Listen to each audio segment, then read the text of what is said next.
acompañan también seguramente que darán su punto de vista de lo que hemos escuchado y de lo que uno considera y cree que es lo que hace este proyecto de decreto. Así que, si quieren, podemos comenzar en base a la lista de oradores que nosotros tenemos, o si se quiere presentar cada uno de los sectores que hoy nos están acompañando en esta reunión, como ustedes prefieran.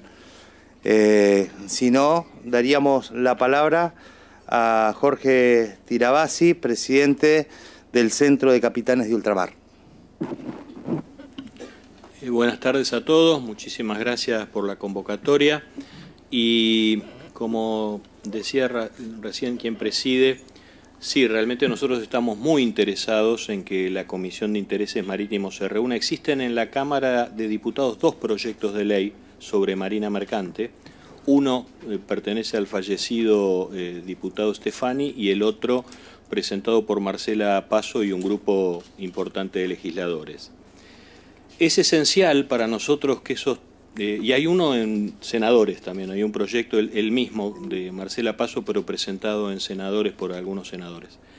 Es esencial que esos proyectos sean tratados, debatidos, abordados parlamentariamente, porque uno de los argumentos justamente que utiliza esta norma que proyecta el gobierno es la necesidad y urgencia de una, usan un término que es bastante confundidor, vaya el término, que es la desregulación. En realidad es la apertura lisa y llana de las aguas argentinas a la navegación y al ejercicio del comercio por parte de buques extranjeros, totalmente extranjeros.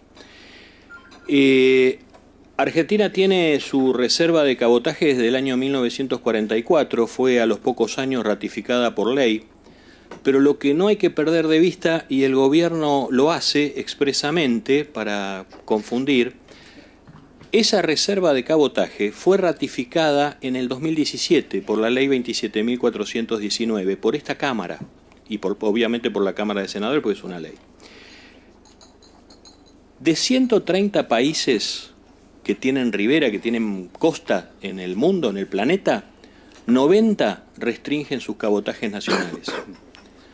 Siempre se utiliza como ejemplo la reserva de cabotaje en Estados Unidos, que lo reserva para buques norteamericanos, o sea, de bandera norteamericana, construidos en Norteamérica y tripulados por norteamericanos. Cuando un periodista públicamente le dice al ministro de Desregulación, le informa sobre esta ley que es del año 1920 en Estados Unidos, el ministro le contesta, bueno, si los norteamericanos se equivocan, no tenemos por qué equivocarnos nosotros.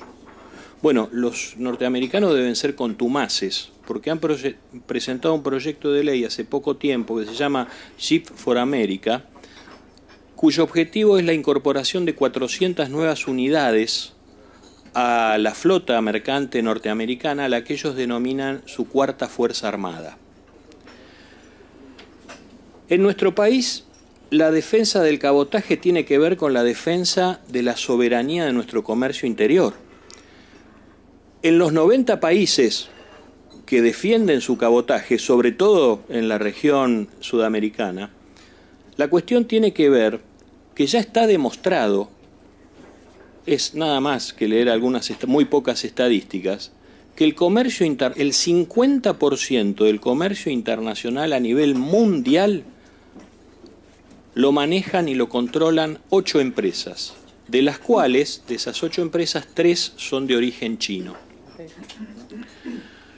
Este proyecto de decreto, que en sus considerandos habla de altos costos de la marina mercante argentina, primero la niega. El ministro dice que no hay marina mercante y después dice que la marina mercante compite con el camión. El trabajo que no se toma el ministro, no creo que porque no tenga ganas, sino porque no tiene voluntad de entender los fundamentos de los problemas, es que efectivamente los costos operativos de la marina mercante argentina son altos. Le podemos agregar una cuestión circunstancial. Hoy todos los costos operativos de la Argentina son altos. absolutamente todos, el que ustedes quieran comparar. Me resulta simpático, pero es un elemento que sirve. El índice que usan algunos economistas, el índice Big Mac. El Big Mac en la Argentina cuesta $7.15. A nosotros nos comparan con tripulaciones filipinas. ¿Saben cuánto vale el Big Mac en Filipinas? $2.39. Estamos en condiciones de decir que vale la tercera parte. ¿Cómo no van a ser altos los costos operativos en nuestro país en estas circunstancias? Ahora, cansados están los que me escuchan y me han escuchado en otras oportunidades contar siempre el mismo ejemplo del buque que hace, el buque de bandera argentina que trae los contenedores de Ushuaia a Buenos Aires y va de Buenos Aires a Ushuaia con los insumos que necesita la industria allá en la isla. Un viaje que normalmente debería tardar 15 días tarda 30. ¿Cómo no va a ser alto el costo? Ahora, ¿a qué se debe? A que cuando entra el crucero en Ushuaia, el carguero tiene que dejar el muelle libre, tiene que salir a fondear, esperar que el turista, el buque crucero termine y volver a entrar. Y cuando llega a Buenos Aires, que trae 20, 30, 50, 80 contenedores para cada una de las distintas terminales en el puerto de Buenos Aires, en un puerto normal, eficiente, lo que haría es bajar todos en una única terminal, subir todos en una única terminal y los movimientos se hacen por camión en tránsito porque son mercaderías en cabotaje. ¿Qué pasa en el puerto de Buenos Aires? El buque tiene que actuar de camión, sale de la terminal donde dejó 20 contenedores y cargó 30, afuera, a veces hasta Rada La Plata, vuelve remolcadores y prácticos, vuelve a entrar en la terminal 3 y allí termina de operar o sigue operando en otras terminales. Entonces, lo que tenía que durar 15 días dura 30. ¿Cómo no? Duplicó el costo. Duplicó el costo. La norma que propugna el gobierno, que proyecta el gobierno, no aborda ninguna de esas cuestiones. Ni logísticas, ni estructurales, ni reglamentarias. Lo único que hace es convierte a los tripulantes en tripulantes extranjeros. Es una norma, en lo que hace a lo laboral, decimonónica, porque no solamente nos convierte en tripulantes extranjeros, que no vamos a ser tripulantes norteamericanos, ingleses, suizos, no, vamos a ser tripulantes de bandera de conveniencia. Banderas de conveniencia que no solamente tienen precariedad laboral absoluta, sino desconocimiento de derechos, pero que además, por ejemplo, no contribuyen a la seguridad social, algo que como argentinos debería enorgullecernos de tener un sistema de seguridad social más allá de las cuestiones que todos conocemos. Fíjense, dice que el tripulante argentino que hoy está en relación de dependencia con una empresa bajo legislación argentina, apenas se proyecte, se promulgue este decreto, tiene tres opciones. Pedirle licencia sin goce de haberes a su relación argentina por el término del cese de bandera del buque, que como mínimo por un buque son 10 años. O sea, este trabajador suspende su relación de dependencia por el término de 10 años. Ahora, eso no le garantiza que su empleador lo vuelva a contratar. Dice, podrá contratarlo. O sea que suspendo mi relación laboral y no sé qué va a pasar conmigo. El otro es acordar con el empresario el régimen de desvinculación. El trabajador contra el empresario arregla en qué condiciones se va. Y si no, la otra le aplican una legislación del año, la 20094, que si no me equivoco es del año 72, antes de que existiera la estabilidad laboral en el trabajo marítimo. Entonces a alguien que tiene 14 años de antigüedad en una empresa lo indemnizan con 10 días de salario. 10 días de salario de indemnización por 14 años de relación con la empresa. Esas son las opciones. Si tuviera la suerte además de que le ofrezcan seguir trabajando en este nuevo buque con la legislación, que como dije no va a ser la legislación suiza, va a ser la legislación de Vanuatu, Islas Caimán, Liberia, está expresamente prohibido, dice el decreto, textualmente dice, lo voy a leer porque es una pieza de museo del siglo XVIII-XIX. Dice, Los nuevos contratos de ajuste deberán aplicarse con expresa exclusión de los regímenes laborales aplicados bajo la matrícula nacional. O sea, tenemos prohibido acordar con el sector empresario condiciones mejores que la de la bandera liberiana. Esto va en contra de convenios internacionales, OIT. Bueno, se pasan todo esto por arriba.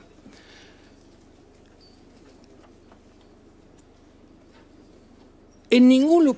Cuando uno... Yo supongo, yo no soy ingenuo, pero tal vez con un sesgo de ingenuidad, cuando uno proyecta sobre una actividad que tiene altos costos una modificación, en realidad debería preocuparse porque el resultado final de esa desregulación se traduzca en una disminución del valor del flete. ¿Cuál es el motivo de reducir los costos de una actividad de transporte? Que baje el flete, eso favorezca al cargador y de alguna forma facilite, incentive el movimiento comercial. En ninguno de los artículos de este decreto proyectado se aborda nada que implique en forma directa una disminución del flete. Puede haber una disminución de costos. Ahora, ese costo puede ser una transferencia de ingresos del trabajador al bolsillo del armador. Y quiero contarles que esto no es novedoso. Esto ya ocurrió para los memoriosos en los años 90. Se promulgó el nefasto decreto 1772 del 91, que establecía casi eso. Esto es una mala copia, bueno, depende de qué lado se vea, ¿no? Podría ser una perfeccionada copia de la maldad o una mala copia de aquello. Esto es peor, quiero decir. Bueno, pero aquello apuntaba en sus considerandos al desarrollo de la marina mercante, igual que esto. Cuando se promulgó el decreto 1772 por allá por septiembre de 1991, en el Registro Nacional de Buques que maneja la prefectura había registrados, inscriptos 191 buques de más de 1000 TRB. Cuando 13 años después, en el 2004, se deroga el decreto 1772 del 91, ¿saben cuántos buques quedaban inscriptos en el Registro Nacional de Buques? 16, menos del 10%. Nosotros hemos intentado hablar con las autoridades nacionales respecto de estas cuestiones, hacerles nuestro aporte. Sabemos que el sector empresario lo hizo también. Ninguno ha conseguido reunirse con el Ministerio de Desregulación, ni los empresarios ni nosotros, jamás. No ha habido voluntad de encontrar una resolución. Para terminar el mensaje laboral, porque yo creo, no voy a decir nada, no voy a sorprender a nadie con eso. Sé lo que cada uno de los exponentes más o menos va a decir, no porque haya leído o hablado con ellos, sino porque los conozco. Todos vamos a coincidir. Que hay cosas que revisar, que habría que generar los consensos para charlar. Algunos escucharemos cosas que no nos van a gustar, no vamos a ser los únicos, porque uno de los costos más altos que tiene nuestra actividad comparativamente con las banderas de conveniencia a las que nos quieren hacer parecidos es la carga impositiva. Un trabajador en bandera de conveniencia no paga el 35% de impuesto a las ganancias, nosotros sí. Para terminar con la fase o el escándalo laboral, el trabajador argentino que está navegando hoy en un buque y mañana sale el decreto va a tener que tomar alguna de esas opciones y al otro día va a seguir trabajando en el mismo buque, por las mismas aguas, llevando y transportando las mismas cargas, operando entre los mismos puertos y recibiendo órdenes de su mismo armador. Y además dice el decreto que nos van a tener que hacer aportes y contribuciones a la seguridad social argentina. Sin embargo, voy a ser un trabajador liberiano. Si eso no es una aberración jurídica, que alguien me muestre otra que sea más escandalosa. Por eso es importante que la Comisión de Intereses Marítimos le dé tratamiento a los proyectos, para sacarle el principal argumento de la necesidad y urgencia. Aquí no hay ni necesidad ni urgencia. Y sobre todo lo que no hay es urgencia, porque si nos dicen que la ley que regula el cabotaje tiene 80 años, omiten decir que fue ratificada plenamente, dice su plena vigencia en el 2017, podríamos de esa forma evitar que el Ejecutivo, en esta, perdón el término, maldita costumbre de legislar por decreto, encuentre un freno y se obligue a tener que sentarse a negociar y a discutir la tercera pata. Bueno, siéntense y veamos entre todos a dónde podemos llegar. Los proyectos de ley, uno de ellos tiene una particularidad muy interesante, ha sido consensuado entre la principal cámara empresaria y los 8 gremios que representamos al personal embarcado. Eso no, yo no lo recuerdo en los últimos 40 años que haya existido. Creo que es una ventaja. No resuelve seguramente todos los problemas que tiene la actividad, pero resuelve una gran parte de ellos. Nosotros necesitamos que la Comisión de Intereses Marítimos le dé tratamiento legislativo a estos proyectos. Muchísimas gracias.